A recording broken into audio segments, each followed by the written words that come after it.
Olá, tudo bem?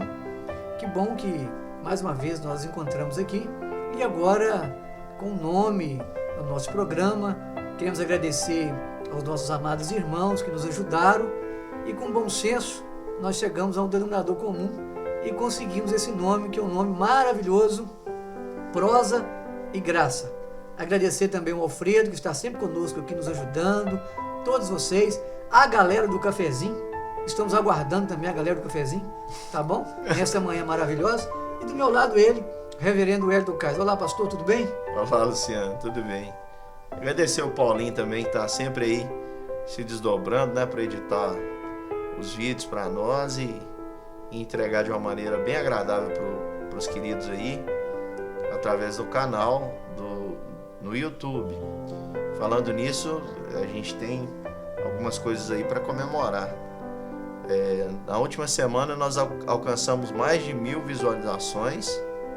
Segundo o YouTube, a gente não parou para calcular, mas segundo o YouTube nós já temos mais de 100 horas de gravações postadas já, de mensagens que podem servir aí para edificar a sua vida e a vida de muitos. E também a gente tem tido aí uma boa aceitação, né? Eu quero agradecer a todos os queridos pelo carinho.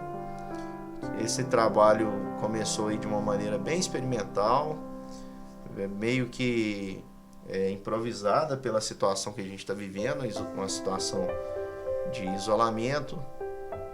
A gente está com muita saudade aí de todos os irmãos. Deixo aqui já um abraço para todos os queridos da igreja, também das congregações. E surgiu de uma maneira bem experimental e foi uma bênção, né? Porque as pessoas têm tido uma boa aceitação quanto a esse trabalho, têm incentivado bastante. A gente quer agradecer a todos aí pelo carinho e a gente espera que de fato esse programa Prosa e Graça seja uma conversa sempre agradável. Estou aqui com o meu irmão, não só trabalha comigo, que é o Luciano, né? Trabalha com a gente aí na igreja como evangelista, mas é meu amigo pessoal também.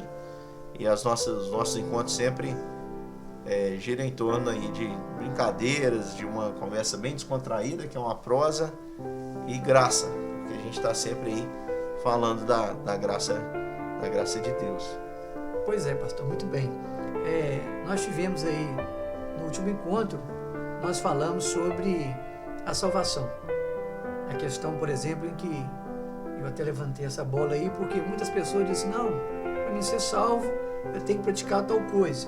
E coloca muito sobre a questão das obras. E o senhor trouxe esclarecimento sobre esse assunto.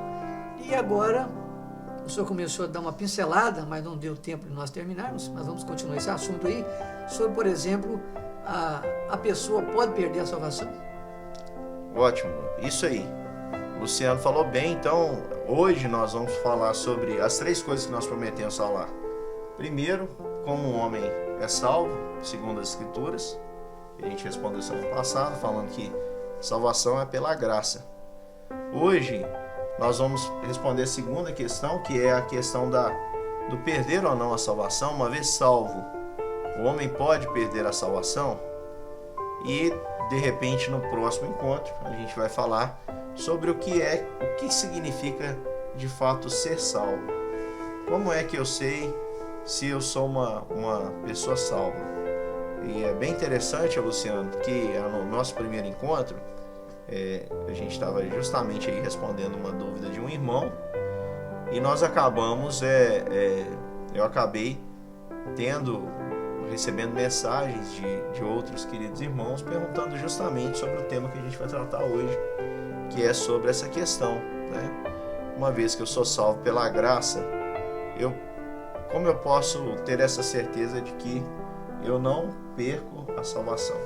Para isso é importante a gente ater as Escrituras, e à medida que eu for falando, se você lembrar da dúvida de mais alguém, ou uma possível questão, né, que as pessoas possam levantar, a gente vai respondendo. Pastor, isso também percorre na igreja. Por exemplo, na minha família, tem muitas pessoas que têm dúvidas sobre essa questão. Eu mesmo já fui questionado, alguém já me perguntou, amigos pessoas da igreja, de uma escola bíblica dominical, já teve esse assunto, então ele vai ser muito esclarecedor sobre essa questão. Eu perco, para mim não perder, então eu tenho que fazer o quê? Eu tenho que me dedicar ao quê? Qual é a minha parte que eu preciso para que eu não venha perder? Depende de mim, porque as pessoas colocam muito nessa posição. E aí eu gostaria que o senhor estivesse ajudando aí esse que está do outro lado, nos vendo e ouvindo, e aqueles que estão sempre próximos de nós também. Ok. Então vamos lá. O que eu quero, antes da gente já recorrer aos textos aqui das Escrituras, o que eu acho muito importante que você sempre tenha em mente é que a salvação, ela é pela graça. Eu mostrei isso aqui de maneira bem clara. Efésios 2, versículo 8 e 9 vai nos dizer que é pela graça que Deus nos salva. Não há mérito nenhum no homem. A Bíblia diz que todos pecaram e precisam dessa graça e dessa misericórdia de Deus. Mas é importante que a gente entenda algo muito importante,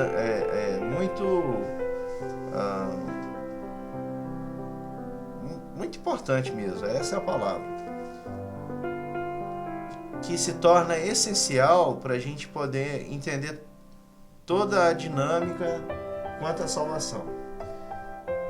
Eu vou devolver para você em forma de pergunta. A salvação, ela é um fato presente, ela é um fato presente ou ela é um fato futuro? A gente podia usar o passado também, passado, presente e futuro, mas vamos falar do presente. Ela é um fato presente ou é um fato futuro? Pastor, é uma pergunta que não é tão fácil, mas eu acredito que, você pode me corrigir, claro, eu acredito que é algo presente. Claro. É isso aí que eu gostaria de chegar com os irmãos. Até quem teve a experiência de conversão lá no passado vai lembrar que Jesus sempre falou da salvação no tempo presente. Por exemplo, João 3,16, que os irmãos sabem bem, diz: porque Deus amou o mundo de tal maneira que deu seu Filho unigênito para que todo aquele que nele crê não pereça, mas tenha vida eterna. Em João 6, versículo 47, Jesus vai dizer: aquele que crê em mim, em verdade vos digo que aquele que crê em mim tem A vida eterna. Tem, agora. Então a salvação é algo no tempo presente, que remete também ao futuro. Porque o homem, ele é salvo por Cristo Jesus. Ele é salvo por Cristo Jesus. E a salvação na vida dele, ela é um ato perfeito. A partir do momento que eu creio em Jesus, diz a Bíblia, que eu tenho a vida eterna. E qual é a segurança que eu posso ter de que eu vou ser salvo? E aí eu quero dizer para vocês que a segurança que eu tenho, já que eu tenho a vida eterna, qual que é a segurança que eu tenho de que eu vou, de fato, permanecer salvo? Pastor, só corta um pouquinho. Pode? O raciocínio do senhor. Pode perguntar. Por exemplo, será que as pessoas, elas não sentem assim, que precisa dar uma resposta para alguém no critério humano sobre a questão da salvação? Não, eu sou salvo e eu preciso dar uma resposta dentro desse critério para alguém? Mas em qual sentido, por exemplo? No sentido, por exemplo, que eu preciso mostrar para essa pessoa que eu sou salvo num ponto, por exemplo, que parte do seu esforço, que remete às obras. Porque sempre nós queremos dar uma resposta para alguém, discutimos com alguém, brigamos com alguém, por exemplo, não, eu sou salvo. Mas por que você é salvo? Não é uma convicção só particular, pessoal, mas você quer demonstrar isso para alguém. Você quer falar isso, você quer falar daquela sua experiência, quer convencer outras pessoas. Você está me entendendo? Uhum. Pois é. Então tá, eu entendi bem. Mas eu vou começar aqui por essa parte e depois nós vamos para responder essa pergunta e esse questionamento levantado do Luciano, que é muito importante.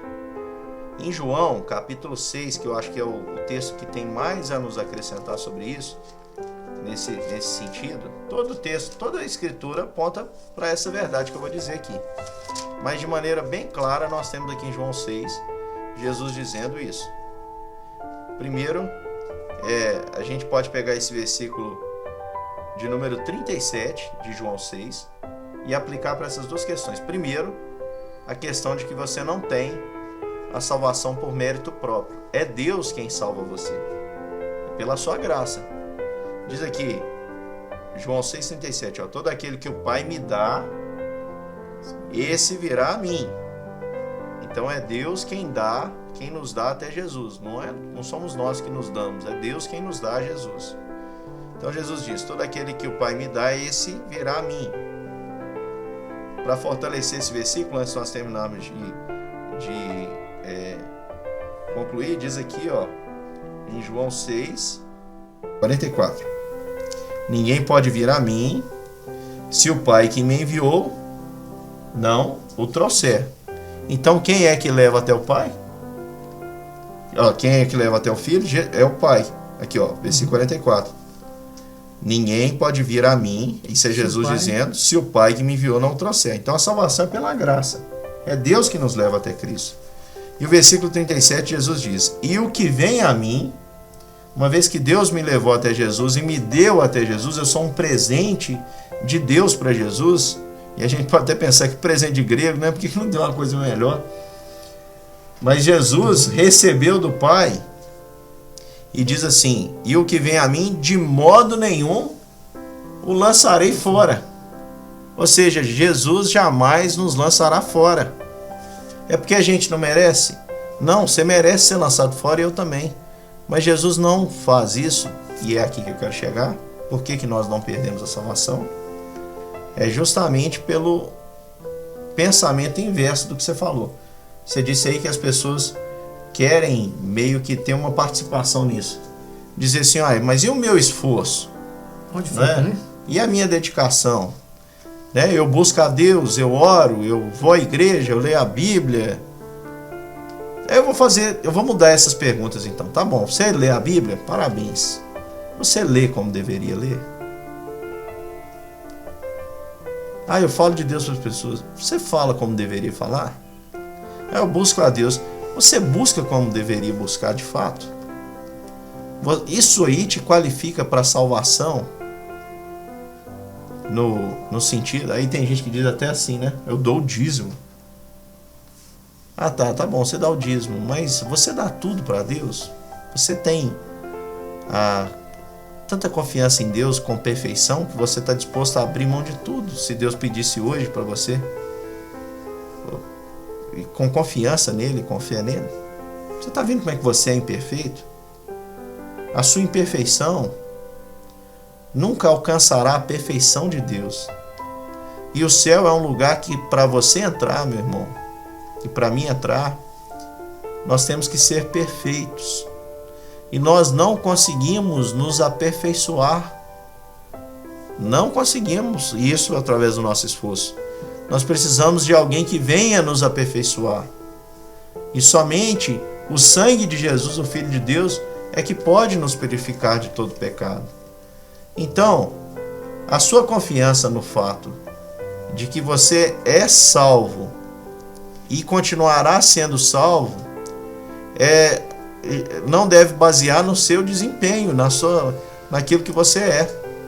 Porque o medo das pessoas é o seguinte: o medo das pessoas é de que a graça de Deus seja transformada em um motivo para poder fazer com que a pessoa viva de qualquer jeito. Porque ela diz assim, então já que eu sou salvo e você salvo, eu vou viver de qualquer maneira, afinal de contas eu vou ser salvo de qualquer forma. Aí até uso a expressão que eu ouvi de um pastor que eu gosto muito, certa vez, que ele disse que a graça, ela não é graxa. E tem gente que acha que a graça é graxa. Em que sentido? Não, já que Jesus morreu por mim e me salvou, então eu estou lambuzado na graxa da graça, Deus tem que me aceitar no céu de qualquer forma, nem que seja escorregando para dentro eu vou. E só para eu concluir aqui esse raciocínio, a graça, ela não é graxa. E a sua confiança e a minha confiança, ela não deve estar baseada no meu e no seu desempenho. Ela tem que estar baseada, meu querido irmão, na fidelidade de Deus a Ele mesmo. Não é porque você é fiel, é porque Deus é fiel. Não é porque você merece, é porque Deus, por sua graça, te escolheu e Ele não abre mão disso. Portanto, a certeza que você tem que ter quanto à salvação, de que você vai ser salvo, é de que a fidelidade de Deus não depende da sua fidelidade. A sua infidelidade não muda o amor que Deus tem por nós. Só para completar aqui, aí o Luciano vai falar, porque pode ser que tenha a ver. João 10, Jesus vai falar dele como um bom pastor. E Jesus diz assim, Evangelho de João, capítulo 10, ele diz assim: eu sou o bom pastor, versículo 11, eu sou o bom pastor dá a vida pelas ovelhas.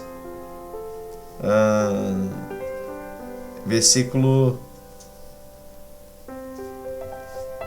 de número 15, ele diz: assim como o Pai me conhece a mim, eu conheço meu Pai, eu dou a minha vida pelas ovelhas. Versículo 18 ele diz, versículo 17 ele diz: por isso o Pai me ama, porque eu dou a minha vida para reassumir. Eu dou a minha vida para reassumir as ovelhas perdidas do meu Pai. Versículo 18 ele completa dizendo: ninguém a tira de mim. Ninguém tira de mim a minha vida. Pelo contrário, eu espontaneamente a dou. Eu tenho autoridade para entregar e também para reavê-la. Este mandato recebi de meu Pai. Então, Jesus é aquele que diz que ele é o bom pastor, diferente do mercenário, que não é pastor, a quem não pertence as ovelhas e que vê vir o lobo e abandona. Jesus não, ele é o bom pastor que dá a vida pelas ovelhas para poder reavê-las, tomá-las do local de perigo que estavam. Jesus usa até o exemplo da parábola do bom pastor, que vai onde for para buscar a ovelha perdida, né? Aí eu pergunto, um pastor que dá a vida pela ovelha, vai jogá-la fora? Qual o sentido de salvá-la então? Por isso, a fidelidade, ela repousa, a segurança repousa na fidelidade de Deus a Ele mesmo. A salvação, você explicou muito bem, mas, por exemplo, ela está dentro do meio assim, religioso nosso, que nós usamos, que podemos ir à igreja, mas só salva aqueles que participam do local eclesiástico? Então, só eles que são salvos, ou fora desse meio a pessoa está perdida? Porque nós escutamos muito esse assunto no meio onde nós convivemos. Claro. Então, Luciano, boa pergunta a sua. E aí a gente vai tentar, né, irmãos, não fazer um vídeo muito grande para que os irmãos não fiquem confusos. Eu vou responder essa pergunta do Luciano e talvez a gente feche esse bloco de questões e nós vamos voltar depois para poder continuar falando ainda sobre esse assunto da salvação. Mas então, falando aqui, Luciano fez uma pergunta. Eu entendi o que ele quis dizer. Ele diz assim: pastor, é o seguinte, a salvação é pela graça, então não é pelo mérito, ponto. O senhor acabou de dizer que não é a minha fidelidade que me dá essa certeza da salvação, mas é a fidelidade que Deus tem a Ele mesmo. Mas então, como entender essa fidelidade de Deus a Ele mesmo e ao mesmo tempo como lidar com a minha santificação? Porque nós vamos ter muita gente, a religião, por exemplo, vai dizer e vai colocar como um critério para que você seja salvo algumas coisas, como ir à igreja, ler a Bíblia, orar, etc. Eu vou devolver com uma pergunta. Luciano, Se você entrar numa garagem, você vira um carro? Não, jamais. Então, da mesma forma que o fato de entrar numa igreja não me transforma num cristão, numa nova criatura. Da mesma forma que andar com a Bíblia na mão ou ter uma Bíblia em casa não me faz conhecedor de Deus. A experiência, a salvação é pela graça, mas tem um elemento fundamental para ela, que é a fé. Que isso não vem de vocês, a Bíblia diz, é um dom de Deus. Então Deus me dá fé, e essa fé me capacita a enxergar Jesus como Deus. E tendo enxergado Jesus como Deus, eu passo a crer nele. Há nas Escrituras uma afirmação muito interessante, que ela diz o seguinte: que Jesus veio para os seus, mas os seus não o receberam. Mas todos quanto receberam, ele deu-lhes o poder de serem feitos filhos de Deus, a saber, os que creem no seu nome. Então, quando eu creio em Jesus, eu sou feito filho de Deus. E uma vez que eu sou filho de Deus, eu me tornei filho de Deus, eu passo de fato, à luz das Escrituras, a ter um relacionamento de Deus. Não é aquele relacionamento assim, Deus me considera como filho, né? Tem muita gente que a gente fala assim, nossa, o cara é como um pai para mim. Mas assim, é pai, mas se amanhã tiver apertado, você não vai emprestar para ele dinheiro. Né? No entanto, a relação que as Escrituras dizem é que Deus nos adota como filhos, de maneira a nos passar, nos outorgar, nos legitimar como filhos verdadeiros, como se tivéssemos nascido dele como o unigênito filho que é Cristo. Ele nos adota ao ponto de ele nos chamar nas Escrituras de co-herdeiros com Cristo. Nós nos tornamos herdeiros de tudo aquilo que Cristo tem também. Somos vistos por Deus como ele olha para o seu Filho Jesus Cristo. Então preste atenção. Qual é o Pai? Uma pergunta. Qual é o Pai em perfeito juízo, é claro, né? E a gente está falando aqui de Deus, que é extremamente sábio, muito...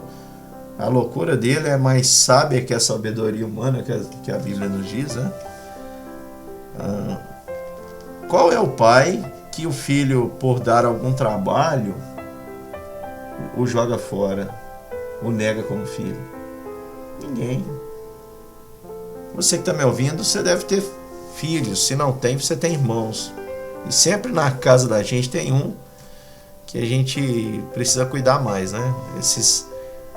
Os que a gente acha ser menos revestido de honra é que merecem mais cuidados. A graça de Deus está sobre eles também. No entanto, sempre tem um que dá trabalho, ou mais de um. Você que é pai, esse filho que te dá trabalho, você quer lançá-lo fora? Você quer anulá-lo? Quer? Não, né? Ou você que tem um irmão aí que dá trabalho, quer? Mas não responde com sinceridade, não pode ser da boca para fora não.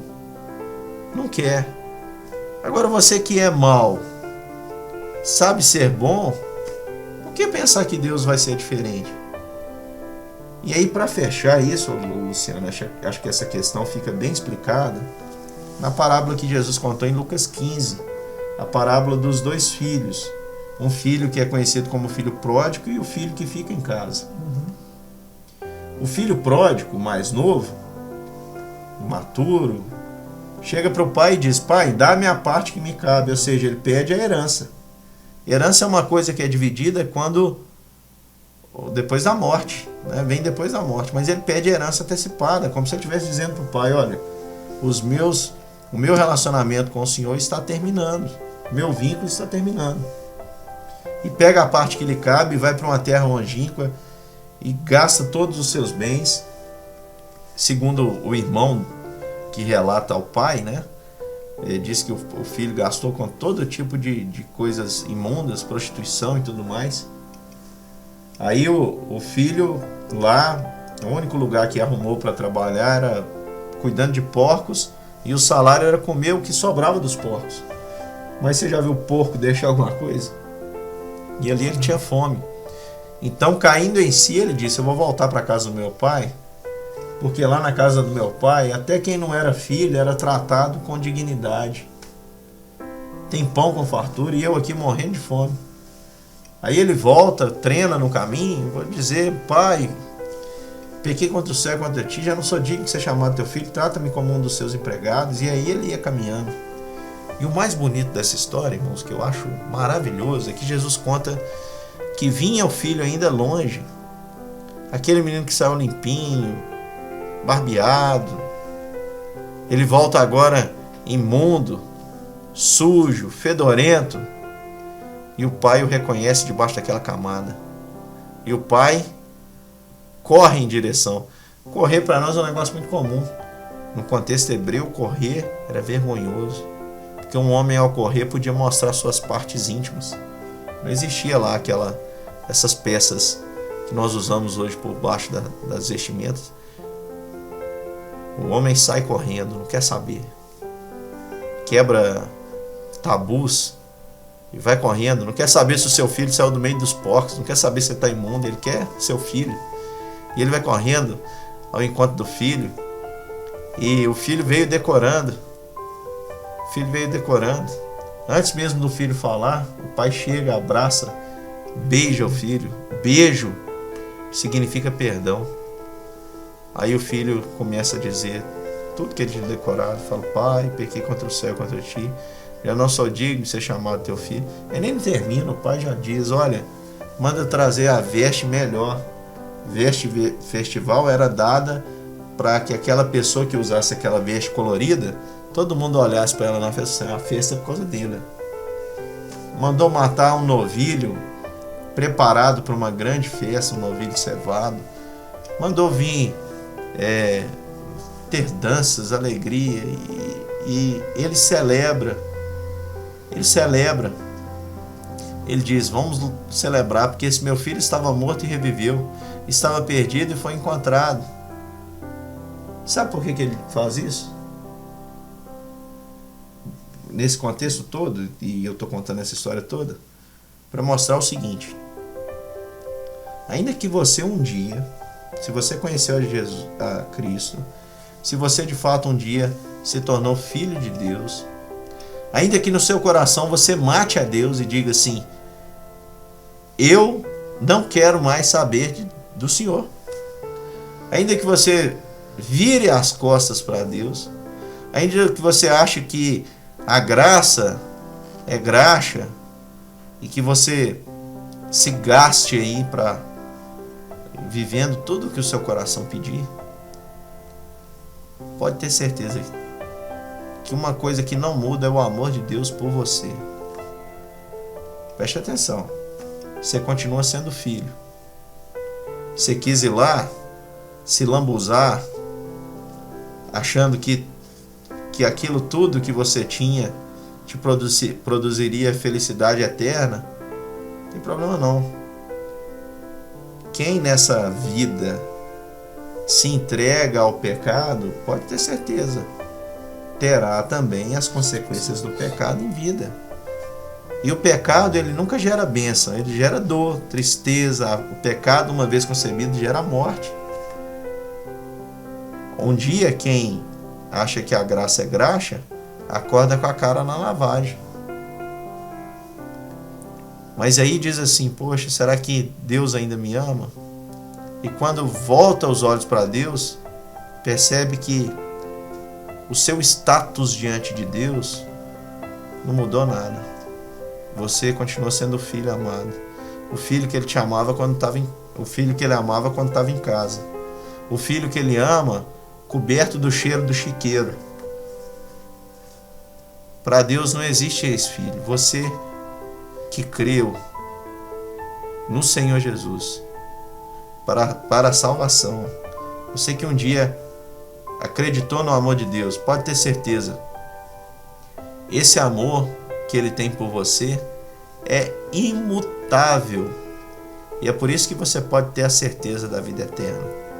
Ah, então eu vou fazer o que eu quiser. Você vai fazer o que você quiser. Aquilo que o homem semear, isso também ele vai colher.